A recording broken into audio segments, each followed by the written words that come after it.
Hi friends, welcome back to my channel. இன்றைக்கி breakfast என்னென்னு பார்த்தீங்கன்னா இட்லியும் பட்டாணி குருமாவும். இந்த பட்டாணி குருமா எப்படி செய்யலான்னு பார்க்கலாம். அதுக்கு ஃபஸ்ட்டு வந்து பெருஞ்சீரகம் தாளிச்சிக்கோங்க.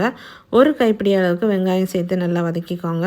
வெங்காயம் வதங்கினதும் அதில் வந்துட்டு ஒரு 5 பல் பூண்டு, ஒரு சின்ன பீஸ் இஞ்சி சேர்த்துக்கோங்க. கூடவே ஒரு தக்காளி சேர்த்து நல்லா வதக்கிக்கோங்க. கொஞ்சமாக கருவேப்பிலை சேர்த்துக்கோங்க. ஒரு அரை கப் வந்து தேங்காவை சேர்த்து நல்லா வதக்கிக்கோங்க. ஒரு 1/4 டீஸ்பூன் வந்து கசகசா சேர்த்துக்கோங்க. தேவையான அளவு உப்பு சேர்த்துக்கோங்க. சேர்த்து எல்லாத்தையும் நல்லா மிக்ஸ் பண்ணிக்கோங்க.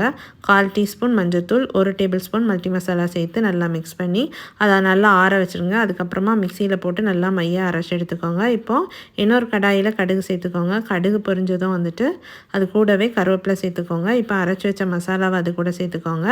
கூட தேவையான அளவு தண்ணி ஊற்றிக்கோங்க. பட்டாணியை நல்லா வேக வச்சு எடுத்து வச்சுக்கோங்க. இப்போ அதில் அந்த பட்டாணி வேக வச்சதையும் சேர்த்து நல்லா கொதியற அளவுக்கு வச்சுக்கோங்க. ஃபைனலாக மல்லித்தலை சேர்த்து இறக்கிடுங்க. சூப்பரான குருமா ரெடி. ட்ரை பண்ணி பாருங்கள். வீடியோ பிடிச்சிருந்தா மறக்காமல் சேனல் சப்ஸ்கிரைப் பண்ணிக்கோங்க, லைக் பண்ணிக்கோங்க.